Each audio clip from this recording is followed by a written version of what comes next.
Amaka, good to see you. Great job you're doing there, covering events there in Kagara. Tell us, 24 hours after that abduction of 42 people, including 27 students, what can you report for us? What are the developments? All right, I have to take off the mask so that I'll be able to speak clearly to you. Just like we said, 24 hours after it's well over 24 hours now, we've not heard anything different from the fact that no word from any quarters at all. I mean, why it is more frustrating, especially for those, family members and those who are waiting for their loved ones to return, is the fact that they've not heard anything. Nobody has heard anything from the bandits asking for ransom. So the waiting is now more excruciating. We've not heard anything from any quarters, but there have been a circulation of fake news, so to say, of names of supposedly released abductors. I was just off the phone with the Chief Press Secretary of the state, Mary Noel Berger, before we came on air, and she said, look, that is not coming from us at all. These are mischief makers, and it's unfortunate why anybody would actually sit down to put out names of individuals and then include the names of those who were kidnapped, including the young man, the student who was shot, Habila Benjamin. So that's all that we know so far.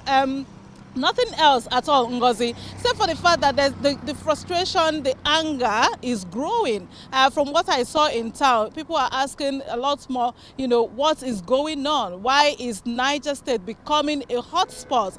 That's what for some of them who spoke to us, they said this is not what Niger State used to be, but now it is scary to even travel. And it's worrying for the residents. It's also worrying for the state, because we've also been speaking with the Chief Press Secretary of the state, and she's saying, look, the government is doing everything they can do, everything humanly possible, and assuring the people, to keep their calm. That we hope, they all hope that these students will return safely. But again, Ngozi, as you do know, hope is not a strategy. But for now, that's where we are. There's a level of, anxiety. Everyone you speak to is like, oh, we didn't know that this is what Niger State would turn out to be now. It's scary. It's worrying. Bandits attacks here and there. You don't know who's going to be next. You don't know which town, which place is going to be next. So it is a tough one for even the state government, the people of the state, and those. Okay, Amaka, I was just going to ask you, you were in Kagara yesterday and you looked around you. Did you find a lot of presence of security men or men in uniform that were going to make sure that this kind of incident does not recur?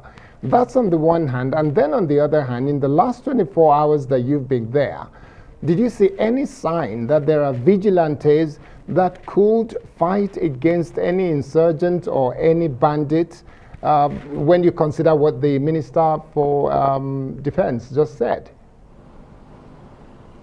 Very crucial question, Kaide, that you've asked here. Yesterday, we saw heavy presence of military personnel. Again, yesterday, the governor visited, so there was quite a lot of security detail. But even when we were the last people to leave the camp, actually, because we stayed to be able to give a live update. We still had security presence there.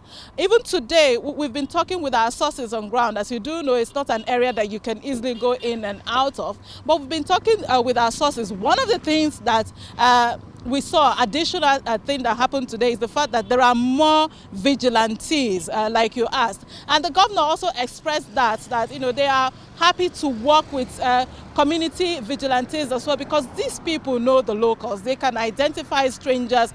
They can, they see people that might look suspicious, and they are willing to work with them. So yes, we saw that level of vigilantes. There are more vigilantes today.